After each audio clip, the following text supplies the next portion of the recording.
বিপাকে ভাইপো এবং একই সঙ্গে তার সহ সাগরেদ সুমিত রায় আরো বিপাকে। ভাইপো সুমিতের বিরুদ্ধে থানায় ফের অভিযোগ দায়ের। থানায় অভিযোগ দায়ের সমীরণ রায় নামে এক রিসর্ট কর্মীর। কি আছে সেই অভিযোগপত্রে আপনাদের সামনে রাখছি আমরা। 2025 ও 2026 সালে পৈলানের ইকো ক্রিক রিসর্ট ভাড়া নেওয়া হয়।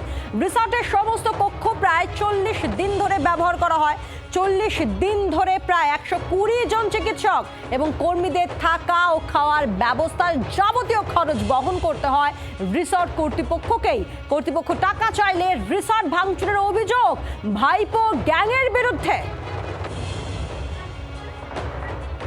কথা বলবো, পিয়ালি রয়েছেন আমাদের সঙ্গে, আমাদের প্রতিনিধি। পিয়ালি, এ তো একেবারে ওপেনলি ডাকাতি করার মতো কাজ।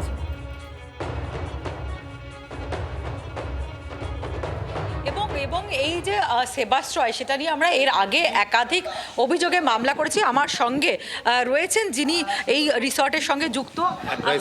আমার নাম কুণাল চক্রবর্তী, আমি এখানকার অ্যাডভাইজার। আপনারা বিষ্ণুপুর থানাতে অভিযোগ দায়ের করেছেন।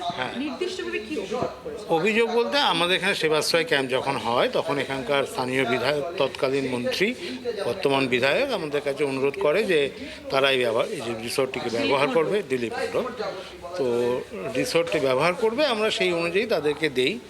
তারপর রিসর্টে যতদিন তারা ছিল তার প্রায় 110-20 জন লোক মতো থাকে এবং প্রায় 30 লক্ষ টাকার উপরে বিল হয়। বিল চাইতে গেলে পরে তখন যেটা হয়, তখন ঠিক আছে করো, দেখা যাক বিশ্বব ঠিক মানে ব্যবসা ঠিক মতো করো, এই আর কি। বিল এখনো পর্যন্ত আমরা রিকভার করতে পারিনি, কারণ এখানে হ্যাঁ থাকার বিল এবং কতগুলো রুম নিয়ে থাকতে, প্রায় 22টা রুম, প্রায় 110-12 জন মতো লোক এখানে ব্যবহার থাকে। ডাক্তাররা থাকতেন, মেনলি কামাক স্ট্রিট অফিসের লোক, যে অফিসিয়াল তারা সবাই থাকতেন।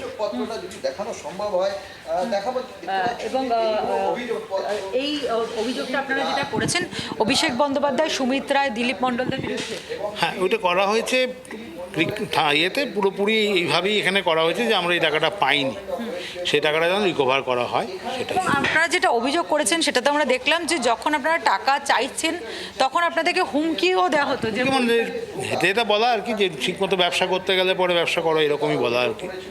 এখানে যারা থাকতো তারা কি যারা সেবাশ্রয় ক্যাম্প চালানো চিকিৎসক বা তাদের মানে অফিসিয়ালস এবং মিস্টার সুমিত রায়, এরা সবাই এখানে ছিল, যেটা আমাদের অভিযোগে বলা আছে। সেটা কোন সময়টা? ওই সেবাশ্রয় ক্যাম্প চলাকালীন। ফুড বিল কত টাকা বা থাকার বিল কত টাকা? মোটামুটি 7 লাখ টাকার উপরে ফুড বিল হয়েছিল, আর বাকি ধরুন 9-10 লাখ টাকার মতো থাকার বিল হয়েছিল, প্লাস ট্রান্সপোর্টেশন তো আছেই, যেগুলো এখান থেকে ওদের ড্রপ করা এই করা সেগুলো তো আছে। আচ্ছা, একেবারে তুমি শুনতে পাচ্ছ যে ওনারা বিষ্ণুপুর থানাতে অভিযোগ দায়ের করেছেন। এই যে রিসর্ট, সেই রিসর্টটা পৈলান এলাকায়, এই রিসর্টটা সেবাশ্রয় এবং সেবাশ্রয় 2 সেটা যখন চলে 2025 এবং 26 দুবার। এবং এই পুরো ক্যাম্পটা তখন কি আপনারা অন্য কোনো হোটেল বা না আমরা ওটাও তো আমাদের একটা ঘুরে লস, যে আমরা ওই সঙ্গে কোনো ব্যবসা করিনি, আমরা ব্যবসাটা পাইনি।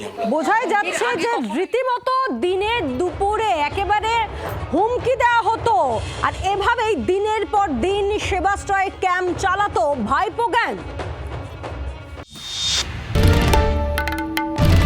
বাংলার আওয়াজ, বাঙালির আবেগ, জি 24 ঘন্টা।